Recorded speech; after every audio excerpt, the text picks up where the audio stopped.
صفیہ کے جانے کے بعد میں زمین پر بیٹھ کر پھوٹ پھوٹ کر رونے لگا۔ میری زندگی کے غلط فیصلوں نے مجھے آج کس مقام پر لا کھڑا کیا تھا۔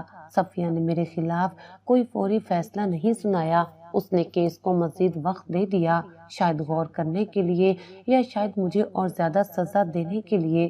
میرا کیس ابھی بھی درمیان میں لٹکا ہوا تھا۔ جیل میں باقی قیدی کہتے تھے کہ میری جان کو کوئی خطرہ نہیں، کیونکہ 420 کے کیس میں سزائے موت تو نہیں ہوتی مگر سزا ضرور ہوتی ہے، اور میں نہیں جانتا تھا کہ میری سزا کتنی بڑی ہوگی۔ اب میں اسی جیل کی سلاخوں کے پیچھے بیٹھا ہوا تھا، صفیہ کے اگلے فیصلے کا انتظار کر رہا تھا اور اپنی غلطیوں کا حساب دے رہا تھا۔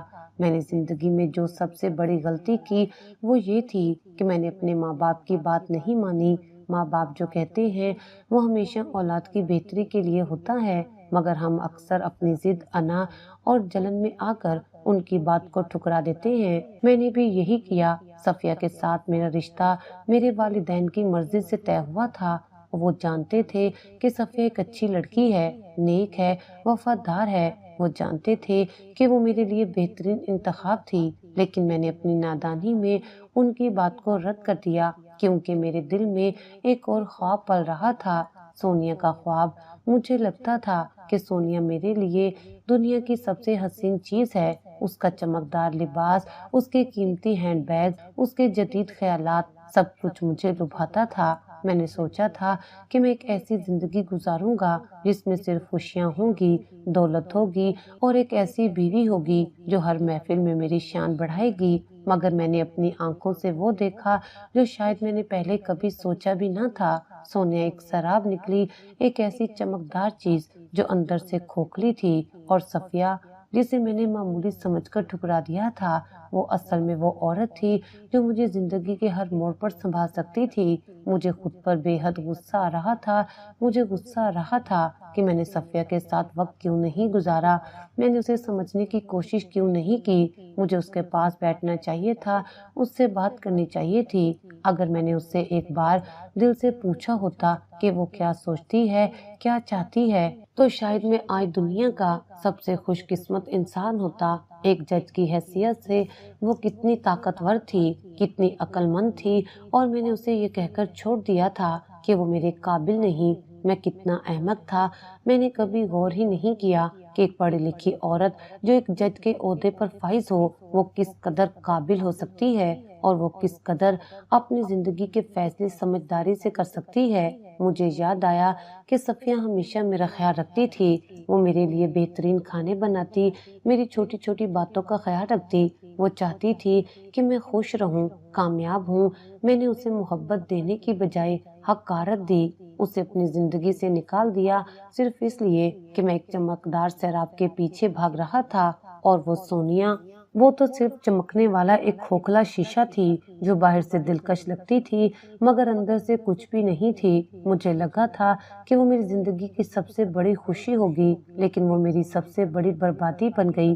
جب اسے اپنا مطلب پورا ہوتا نظر نہیں آیا، جب اس کا دل بھر گیا، تو اس نے مجھے ایسے چھوڑ دیا جیسے میں کبھی اس کی زندگی کا حصہ تھا ہی نہیں، اور صرف چھوڑا نہیں بلکہ مجھ پر ایسا الزام لگایا کہ آج میں جیل کی سلاخوں کے پیچھے بیٹھا اپنی قسمت کو رو رہا ہوں۔ مجھے نہیں معلوم کہ آگے میرے ساتھ کیا ہوگا، کیا میں اس جیل سے باہر نکل پاؤں گا، کیا میری زندگی دوبارہ وہی ہوگی جو پہلے تھی، یا میں ہمیشہ کے لیے اس داغ کے ساتھ زندہ رہوں گا۔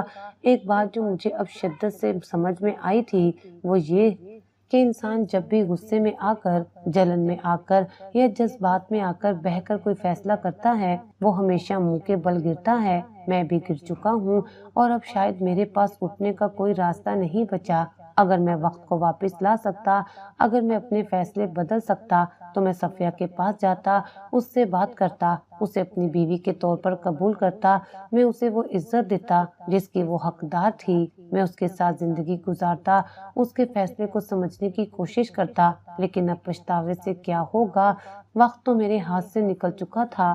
مجھے نہیں معلوم کہ کل کیا ہوگا، مگر آج میں یہ جان چکا تھا کہ میں نے اپنی زندگی کا سب سے بڑا نقصان خود اپنے ہاتھوں سے کیا ہے۔ زندگی ایک ایسا سفر ہے جو خوشیوں، غموں، کامیابیوں اور ناکامیوں کا مجموعہ ہے۔ ہر انسان اس دنیا میں ایک خاص مقصد کے ساتھ آتا ہے، لیکن اکثر ہم یہ سمجھنے میں دیر کر دیتے ہیں کہ ہماری زندگی کا اصل مطلب کیا ہے۔ کچھ لوگ محنت کرتے ہیں اور اپنی تقدیر خود بناتے ہیں، جبکہ کچھ لوگ قسمت کے سہارے بیٹھے رہتے ہیں اور تقدیر کا شکوہ کرتے رہتے ہیں۔ قسمت ایک پراسرار چیز ہے۔ بعض اوقات ہمیں ایسا لگتا ہے کہ سب کچھ پہلے سے طے شدہ ہے، جو ہونا ہے وہ ہو کر رہے گا، چاہے ہم کتنا ہی زور لگا لیں۔ لیکن کیا واقعی ایسا ہے؟ اگر قسمت ہی سب کچھ ہے تو پھر محنت کی کیا اہمیت ہے؟ حقیقت یہ ہے کہ قسمت اور محنت ساتھ ساتھ چلتی ہیں۔ قسمت موقع فراہم کرتی ہے، لیکن کامیابی انہی لوگوں کو ملتی ہے جو ان مواقع سے فائدہ اٹھانا جانتے ہیں۔ زندگی میں بعض اوقات ایسا ہوتا ہے کہ ہم اپنی پوری محنت لگا دیتے ہیں، مگر نتیجہ ویسا نہیں آتا جیسا ہم چاہتے ہیں۔ تب ہم قسمت کو کوسنے لگتے ہیں، مگر شاید ہمیں یہ سمجھنے کی ضرورت ہے کہ ہر ناکامی کے پیچھے ایک سبق چھپا ہوتا ہے۔ بعض اوقات زندگی ہمیں کسی بڑی چیز کے لیے تیار کر رہی ہوتی ہے، مگر ہم وقتی ناکامی کو دیکھ کر ہمت ہار بیٹھتے ہیں۔ یہ سچ بھی ہے کہ قسمت ہمیشہ ایک جیسی نہیں رہتی۔ جو آج خوشحال ہے وہ کل مشکل میں بھی پڑ سکتا ہے، اور جو آج مصیبت میں ہے وہ کل خوشی کی روشنی میں نہا سکتا ہے۔ اس لیے کسی بھی حال میں نہ تو غرور کرنا چاہیے اور نہ ہی مایوسی کا شکار ہونا چاہیے۔ وقت بدلتا ہے، حالات بدلتے ہیں، اور قسمت کے دروازے بھی کبھی بند کبھی کھلتے رہتے ہیں۔ ہمیں زندگی بار بار سکھاتی ہے کہ ہر چیز ہمارے اختیار میں نہیں ہوتی۔ ہم لوگوں سے محبت کرتے ہیں مگر وہ ہمیں چھوڑ کر چلے جاتے ہیں۔ ہم خواب دیکھتے ہیں مگر ہر خواب پورا نہیں ہوتا۔ ہم محنت کرتے ہیں مگر ہمیشہ کامیابی نہیں ملتی، مگر اس کا مطلب یہ نہیں کہ ہمیں رک جانا چاہیے۔ اصل کامیابی یہ ہے کہ ہم گرنے کے بعد دوبارہ کھڑے ہوں، شکست کے بعد دوبارہ کوشش کریں، اور ہر حال میں زندگی کو ایک نئے زاویے سے دیکھنے کی ہمت پیدا کریں۔ قسمت کا کھیل عجیب ہے، کبھی ہمیں ایسے لوگوں سے ملواتا ہے جو ہماری زندگی بدل دیتے ہیں، اور کبھی ہمیں ایسے حالات میں ڈال دیتا ہے جہاں سے نکلنا مشکل لگتا ہے۔ مگر انسان وہی کامیاب ہوتا ہے جو ان حالات کا سامنا کرتا ہے، جو قسمت کے لکھے کو چیلنج کرتا ہے، اور جو ہار ماننے کی بجائے اپنی راہ خود بناتا ہے۔ زندگی اور قسمت کے اس کھیل میں سب سے اہم چیز صبر اور حوصلہ ہے۔ جو شخص ان دونوں چیزوں کو اپنا لیتا ہے وہ کبھی بھی ہار نہیں مانتا، کیونکہ آخر میں قسمت بھی انہی کا ساتھ دیتی ہے جو خود اپنی تقدیر لکھنے کا حوصلہ رکھتے ہیں۔